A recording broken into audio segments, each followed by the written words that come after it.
Olá! A história que irei narrar é uma história triste. É uma história assim difícil de ser contada, mas é uma história que deixa um grande aprendizado. Eu sei que você vai gostar. Não esquecendo, você que quer ter a sua história narrada aqui, uma história que você vivenciou ou que você ouviu, entre em contato, vou deixar o e-mail aqui embaixo e também pelos nossos comentários, que a equipe entre em contato e nós vamos narrar a sua história aqui. Bem, bora para a história. É rapidinho. Eu sou Valdenice Alves e esse é o Narraval, onde eu narro histórias de inspiração, de vivências de vida e espero que você curta bastante esse canal. Bora para a história? Olá!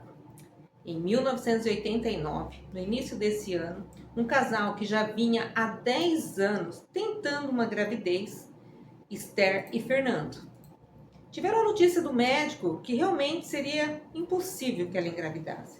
Já tinham tentado muitas clínicas de fertilização, inúmeros exames, e naquele momento o médico diz que realmente não seria possível.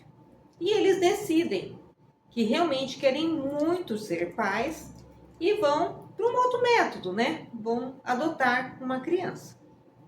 E procuram os meios legais, passam por inúmeras, entrevistas com assistente social, muitas consultas com psicólogos e o casal foi aprovado. Um dos pedidos de Esther é que seja um menino e que seja recém-nascido. Bem, depois de tudo pronto, nome na lista, eles retomam a vida normal, trabalhando, até se preparando já para a vinda desse bebê. Esther, como mãe, já começa ali a providenciar enxoval, a comprar algumas coisas, carrinho, algumas coisas ali para o bebê, a preparar o quarto. E quando é meados mais ou menos de setembro, eles recebem a notícia. Olha, em 2 semanas irá chegar o filho de vocês. Uma mulher que estava grávida decidiu doar o filho e esse bebê chegaria em 2 semanas. Esther ficou felicíssima. 2 semanas daria aí começo de outubro, um mês que ela gostava muito, um mês que ela fazia aniversário, e foi muito bem recebida essa notícia. Bom, a ansiedade tomou conta, Correram, terminar os últimos detalhes para esperar o bebê. Numa quinta-feira, passadas as 2 semanas, eles foram convidados a ir no hospital para poder ver a criança. Só que eles não iriam poder pegar no colo essa criança. E eles foram. E quando chegaram lá, viram por aquele espelho, O menino lindo, lindo. Esther chorou demais. Fernando também se emocionou. Foi muito lindo. E os médicos disseram, já está tudo pronto, assistentes sociais, está tudo certinho. Então amanhã vocês já podem vir buscar o bebê. E assim foram, no dia seguinte, buscar o bebê, que eles deram o nome muito carinhosamente escolhido de Vitor Hugo. Foram buscar Vitor Hugo, já registraram, tudo certinho, foram para casa. E a vida transcorreu normalmente, Vitor Hugo ali encantando, enchendo aquela casa de alegria, todos os parentes, todo mundo muito contente, a família de Fernando, a família de Esther, todo mundo recebeu aquele neto, aquele primo, aquele sobrinho com muito amor, com muito carinho, e a vida seguiu. Até os 14 anos, a vida foi normal, com os probleminhas corriqueiros, Vitor Hugo na escola, era um aluno mediano, mas um bom aluno, e a vida transcorria normalmente. Aos 14 anos, Esther começou a ver uma transformação muito grande no filho. Ele se fechou, ele não queria mais receber e nem ir à casa de amigos, ele foi ficando muito em seu quarto. Na escola ele teve uma caída grande e Esther ficou muito preocupada. E perguntava para ele, o que está acontecendo, o que está vendo? E ele não se abria e ele não falava. E cada vez mais Vitor Hugo vivia trancado em seu quarto. Então ele vivia entre a psicóloga que ele frequentava, entre a escola e o quarto. Era a vida dele. Comia no quarto, fazia tudo no quarto, porque ele estava realmente muito assim para baixo, estava muito ruim a situação dele. Aí Esther decide que vai procurar uma sexóloga. Alguém comenta ali para ela, tá? E ela decide procurar uma sexóloga. E ela procura. E depois de 2 sessões, a psicóloga já liga para os pais e pede que quer uma sessão conjunta, né? Os pais e Vitor Hugo. E os pais vão para essa sessão, juntamente com o filho. E chegando lá, a psicóloga dá todo aquele rodeio e tal, mas conta que Vitor Hugo é homossexual e não tinha coragem de contar para os pais. Por isso pediu ajuda dela para que pudesse revelar isso. Na hora, houve assim um silêncio mórbido, né, na sala, assim, aquele silêncio total. Logo depois, Esther cai aos prantos e Fernando tem uma reação de ficar muito sério, muito na dele, não fala nada, tal. E foram juntos para casa. A sexóloga lhe deu umas orientações, então foram para casa. Ao chegar em casa, Esther abraçou o filho e disse: filho, independente da sua opção sexual, eu te apoio, eu estou do seu lado.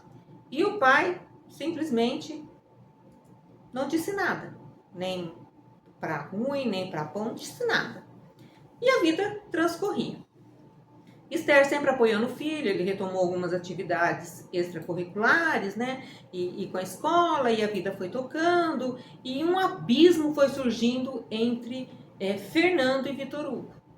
Fernando respondia as coisas para Vitor Hugo, assim, monossílabo, né? Monossílabo, acho que é isso a palavra. E não dava andamento nas conversas, e foram se afastando. Aos 18 anos, quando o Vitor Hugo completou 18 anos, ele decide ir para a capital. Os pais tinham um negócio próprio, esse negócio estava assim, crescendo muito, eles estavam bem assim, com a vida financeira confortável. Então ele decide ir morar na capital para poder estudar moda, para entrar no universo que ele gostaria de entrar lá. E a mãe: não, filho, ok, eu te apoio financeiramente e tal, vamos, vai foi lá, arrumou um lugar para ficar, enfim, tal. E Fernando sempre na dele. Nem discordava, mas também não apoiava. E a vida seguia. Vitor Hugo fez o curso. Durante esse curso ele teve alguns relacionamentos mal sucedidos. Mas enfim, houve a formatura de moda que Vitor Hugo concluiu. O pai não foi, que já era meio que esperado também, né? Vitor Hugo pouco ia para casa, mas recebia sempre mensagens da mãe, telefonemas, né? Mas a distância entre ele e o pai só aumentava. E nos anos que se seguiram, após a formatura, Vitor Hugo tentou trabalhar na área, tentou, né, entrar numa pós-graduação na área, nada dava certo, nada ele queria, ele estava realmente assim, cada vez ficando mais depressivo, e a vida dele não fluía. E os relacionamentos muito errados, começava a se envolver com uma pessoa, era muito ruim, não dava certo, ele sofria. Então a vida dele, num contexto geral, tanto no profissional quanto no pessoal, ela estava numa vida assim, frustrada. Ele não tinha aquela alegria de viver, né? Era uma vida frustrada. E aí, por volta de 2014, a mãe, já sentindo que Vitor Hugo já fazia mais de ano que não voltava para a cidade, e aquele distanciamento muito grande, ela decide ir para onde Vitor Hugo está, lá na capital, e falou: vou passar um mês com meu filho, vou ver a vida que ele está vivendo, vou ver como ele está, né? Vou ficar com ele, vou me aproximar dele. E ela vai.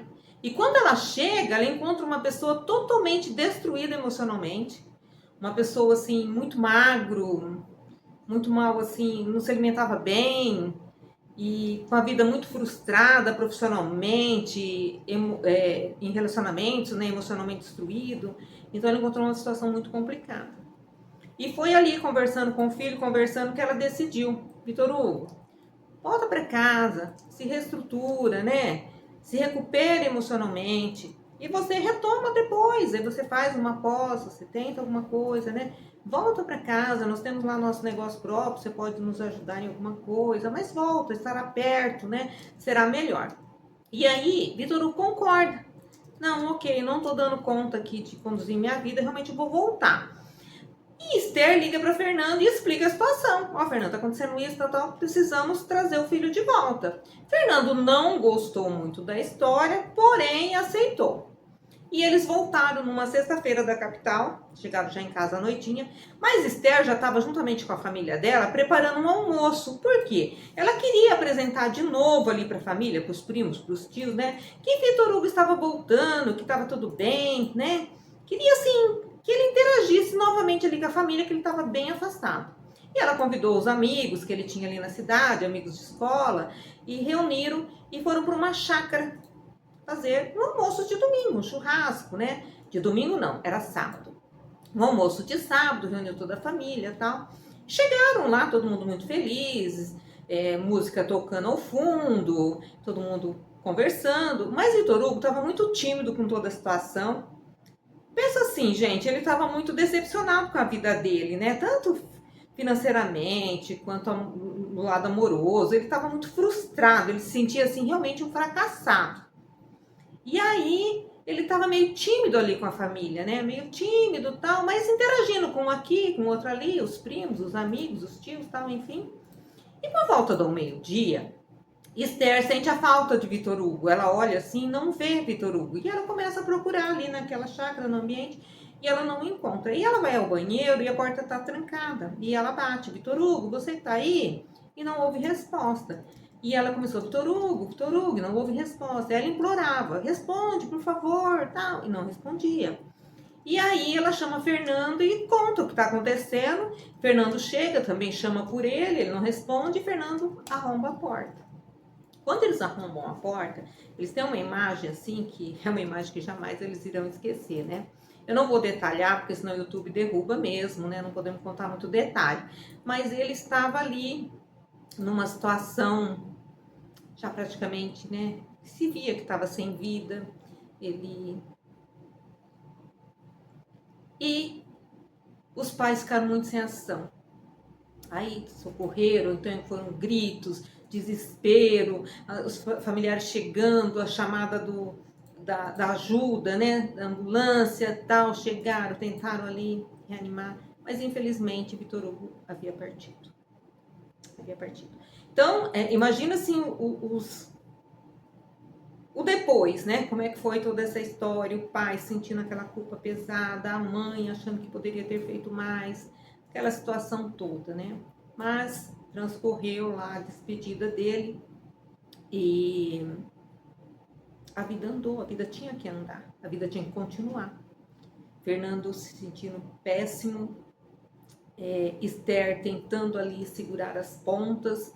Então foram muitos remédios, muitos psicólogos, muitas terapias, muito apoio de religiosos, apoio da família, e a vida foi conduzindo e eles conseguem, né, hoje já falar sobre esse assunto um pouco melhor, mas continuam hoje juntos.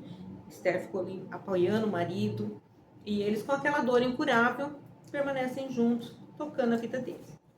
Então, o que essa história nos deixa de lição? O quanto a pessoa que está nessa situação, que estava Vitor Hugo, precisa de um apoio, precisa se sentir amado, precisa realmente de muito apoio de médicos especializados, né, na área, quando a cabeça começa a dar aquele tilt, né, aquela confusão. Precisa de muito apoio. Não pode se achar assim, eu estou fazendo terapia, dá uma melhoradinha, para. Não dá para parar. E a família também tem que se tratar, a família tem que buscar, a família tem que entender, tem que ter muito amor envolvido.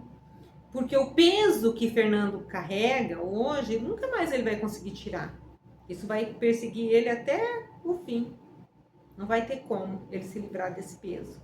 Então ela traz grande lição para nós que estamos ouvindo essa história hoje. Todos que ouvem essa história, as pessoas que conheceram, né, que estavam mais próximos. E essa história vai sendo divulgada para vir como conhecimento, como crescimento pessoal para as pessoas entenderem melhor como agir perante uma situação igual ou similar a essa. É uma história triste, porém é a história que foi narrada hoje. E é isso, gente. Termina a nossa história e até a próxima!